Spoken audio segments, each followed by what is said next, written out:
Padrão de beleza costuma ser sinônimo de magreza, nem todo mundo quer emagrecer. É verdade. Muitas pessoas, inclusive crianças, enfrentam o desafio totalmente oposto: ganhar peso. E para isso acabam recorrendo a medicamentos, sim, porque muitas vezes eles são necessários. Você já ouviu falar na Buclina? Provavelmente conhece a sua fama como fortalecedor de apetite, né? Esse remédio é bastante popular entre aqueles que querem aumentar a fome e ganhar aí alguns quilos a mais, ou que mesmo precisam, né? A gente tem indicação médica para isso. Mas como é que será que é esse funcionamento? Quais as pessoas podem lançar mão desse uso? É seguro para todo mundo? Então, no programa de hoje, a gente vai entender melhor como a Buclina, um nomezinho difícil, né? Age no organismo, para quem ela é indicada e quais os cuidados necessários. Para isso, já está aqui na tela comigo o médico endocrinologista e metabologista, o Dr. José Marcelo Natividade, que vai tirar todas as nossas dúvidas, esclarecer tudo para a gente. Doutor, muito boa tarde, bem-vindo ao Conexão RS. Obrigada, doutor, pela tua participação. Vamos começar explicando para a nossa audiência, talvez alguém ainda não conheça, o que é, doutora, a Buclina e por que ela está em alta agora, está sendo tão falada? Boa tarde, Bruna. Boa tarde aos telespectadores. É um prazer estar com vocês aqui nessa tarde. A Buclina é uma medicação de maneira originária para aumentar o apetite, né? É orexígeno, tá? Bastante utilizado, é uma medicação barata, de fácil acesso, sem grandes problemas, tá? É uma medicação que ela tem, além deste fator de aumentar o apetite, não é? Ela também tem uma ação antihistamínica e antiemética, ou seja, tem uma ação leve antialérgica e também tem uma ação leve para combater enjoos, né? Principalmente enjoos, aqueles enjoos de navio e tal, né? Mas a principal função dela, na realidade, é a função orexígena, tá? E por que isso acontece? Acontece porque não está muito bem explicado como é que ela estimula o apetite, tá? A gente sabe que ela baixa um pouquinho os níveis de açúcar no sangue. E o cérebro entendendo que tem pouco açúcar, existe uma ordem para o nosso hipotálamo para aumentar o nosso apetite, para que a gente consuma mais alimentos e combater essa leve baixa de taxa de açúcar no nosso sangue. É mais ou menos esse o mecanismo, né? Perfeito. E aí, doutora, em que situações que esse tipo de medicamento se faz necessário, né? Porque como a gente falou aqui no início, existe uma infinidade de medicamentos, injeções, enfim, para as pessoas que querem emagrecer. Quando a gente fala em um medicamento para ganho de peso, sendo que a gente tem uma população expressiva de obesos, não só no Rio Grande do Sul, como no Brasil como um todo, é preciso ter uma indicação realmente para isso, né? Aí entra em outras questões, doutor, que tem pessoas que têm bulimia, anorexia, se veem muito de outra forma também. Então, eu queria lhe perguntar em que situações que um médico prescreve esse tipo de medicamento para um paciente? Bom, na maioria das vezes, essa medicação ela é indicada, claro, para aqueles pacientes que têm uma falta enorme de apetite e que tem, em consequência dessa falta de apetite, tem consequências na sua saúde, né? Perda de autoestima, baixo peso, não é? Déficit de macro e micronutrientes. Então, essas pessoas, elas precisam, né? Ter uma medicação para estimular a ela comer mais, tá? Também temos aqueles pacientes que são convalescentes ou que passaram por uma cirurgia de grande porte, ou teve um quadro oncológico, ou que está depressivo e não quer comer. Então, essas pessoas necessitam desse auxílio, tá? Para poder estimular o apetite. Ela está contraindicada em crianças menores que 6 anos, não é? E mulheres grávidas, tá? Então, esses dois grupos de pacientes, mesmo necessitando, nesta faixa etária, menor que 6 anos, e mulheres grávidas, não devem fazer uso da buclisina. Perfeito. E pessoas, doutor, com problemas hormonais, metabólicos ou mesmo, né, diabéticos, enfim, também estão nessa lista de contraindicação ou não? Então, veja, quem é diabético, por exemplo, tipo 1, não é? Que faz uso de insulina, geralmente são as crianças e os adultos jovens, né? Claro, se a criança é diabetes tipo 1, ela tem dificuldade em se alimentar e tem que fazer uso da própria insulina para poder regularizar o metabolismo de glicose no corpo dela, ela precisa tomar esse remedinho para aumentar o aporte calórico para que ela possa fazer o uso da insulina, tá? Mas, em geral, essas pessoas que têm problemas metabólicos, ocorre o contrário, né? Geralmente a pessoa tem um aumento do peso, né? Eu acho que está indicado mais especificamente para pessoas com caquexia, com anorexia, né? Que seriam, às vezes, pacientes psiquiátricos, né? Pacientes convalescentes. Então, e também tem aqueles pacientes que não têm nada, eles não gostam de comer, né? Eles não curtem comer. Aliás, eu falo que engordar é mais difícil do que emagrecer.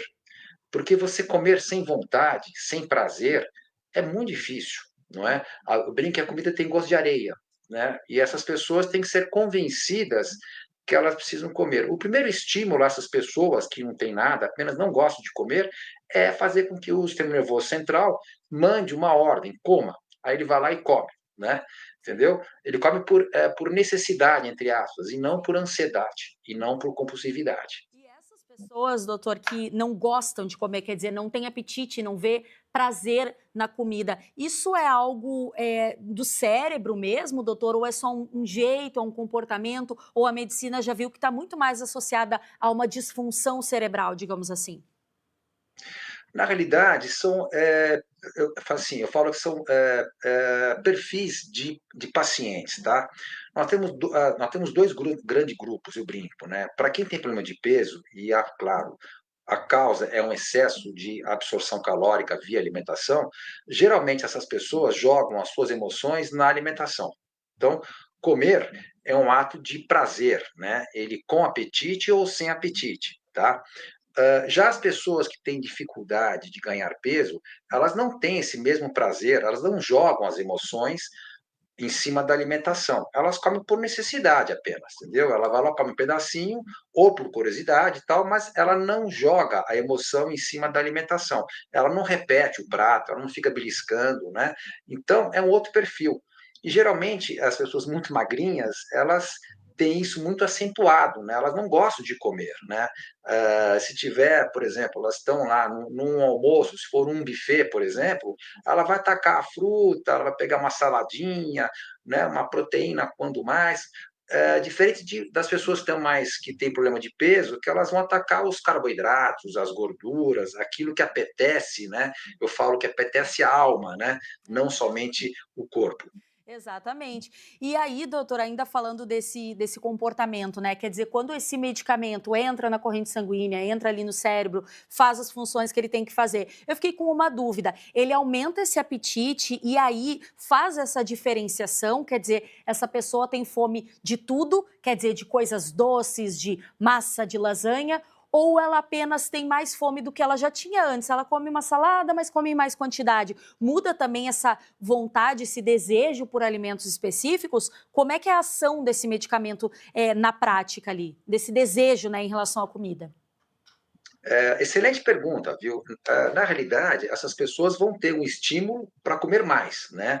Ela não é seletiva. Então, se tiver que comer mais, se tiver na frente dela um bolo, ela vai comer o bolo. Se não tiver o bolo e tiver uma salada, ela vai comer mais salada, entendeu? Ela não vai atrás do alimento, ela vai aumentar o volume do que está sendo ingerido. Tá? Claro, por ter uma queda leve na taxa de glicose, ela vai procurar alimentos mais calóricos, tá? Que vão dar para ela essa energia que o cérebro entende que ela está precisando, tá? Mas eu falo que a medicação ela não muda o hábito raiz do paciente, né? Tem gente que não, né? Esses pacientes não gostam de comer carboidrato, muitas vezes, não gostam de comer gordura, e essa medicação não faz com que ele passe a ter esse hábito. Ele pode conquistar esse hábito por um maior consumo, e aí sim ele vai ter uma recompensa que ele não tinha antes, e aí ele começa a linkar prazer de comer com aquele grupo de alimentos e também com a quantidade aumentada, tá? Mas geralmente abre-se a porta e ele vai comer o que tiver na frente, o que tiver oportunidade. Claro, buscando mais os alimentos que vão trazer um pouco mais de energia para ele, entendeu? Tem algum efeito colateral, doutor, desse medicamento a curto, médio, longo prazo? Claro que, obviamente, ele é ingerido, enfim, ele é ministrado com um acompanhamento médico, né? Mas tem algum efeito colateral que é importante destacar, algo assim? Tem, claro, eu acho que todo remédio ele tem os efeitos colaterais, né. Qualquer remédio tem uma maior incidência ou menor incidência de efeitos adversos, né. No caso dele, você pode ter um efeito de náuseas, pode ter vômitos, dor de cabeça, não é, diarreia pode acontecer, insônia, palpitação pode acontecer, tá. Mas eu acho que o principal efeito adverso dele é um pouco de sonolência. Tanto é que existe uma contraindicação, claro, pelo menos um alerta para quando o adulto utiliza esse tipo de medicamento, em fazer uso, manuseio de máquinas, né, de automóveis, de, enfim, qualquer coisa que envolva a sua parte motora, tá? Outra também contraindicação dessa medicação, dos efeitos colaterais, são pessoas que têm que fazer um uso cuidado, né? Às vezes a pessoa está fazendo uso de antidepressivo ou uso de pequenos calmantes, ele pode aumentar, né, essa ação desses medicamentos. O álcool também tem que tomar com muito cuidado, porque ele pode amplificar a ação do álcool. Então, esses efeitos podem acontecer. Eu acho que o principal dele mesmo, geralmente, é a sonolência que dá. Perfeito. E sempre bom, doutor, a gente reforçar aqui que todo medicamento deve, gente, ser tomado com prescrição médica, né? Eu acho que um dos Sim, grandes males, digamos assim, né? Melhor dizendo, da humanidade é a automedicação, né, doutor? verdade, é Automedicação verdade. em tudo, quer dizer, tanto remédio para emagrecer, remédio para engordar, antidepressivo, enfim. Então é importante a gente reforçar esse alerta aqui, né? De dizer se não à Exatamente. automedicação, especialmente para quem tem alguma questão de saúde mais importante, né, doutor? É verdade, é verdade. Tem que sempre ter uma orientação, porque toda medicação, tem aquele paciente que seria, digamos, perfeito para ela, e tem aquele paciente que não vai se encaixar nela. Então, o médico tem maior sensibilidade para poder saber quem é o paciente ideal para aquela medicação. Porque às vezes ficou muito bom para o vizinho, mas vai ser péssimo para ele. E se o vizinho dá essa medicação para ele, ele passa mal, bate o carro, quem vai ser o responsável? Vai ser o vizinho que indicou, não é verdade?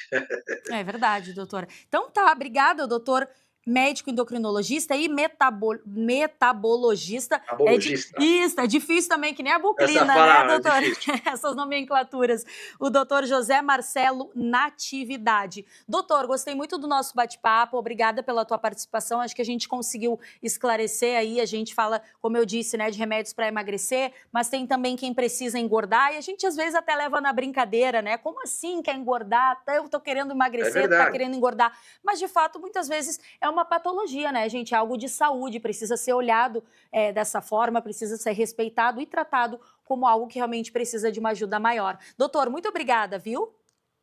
Eu que agradeço a participação, viu? Uma boa tarde a todos. Boa tarde. Gente, intervalinho bem rápido, mas antes vamos dar aquele nosso girinho pelo estado. Agora a gente subiu um pouquinho e foi parar, em Santa Maria, onde o tempo também está parcialmente nublado, bastante abafado. Temperatura agora por lá é de 31 graus. Tá nublado, mas não tá chovendo no coração do Rio Grande não, tá? A gente volta já já.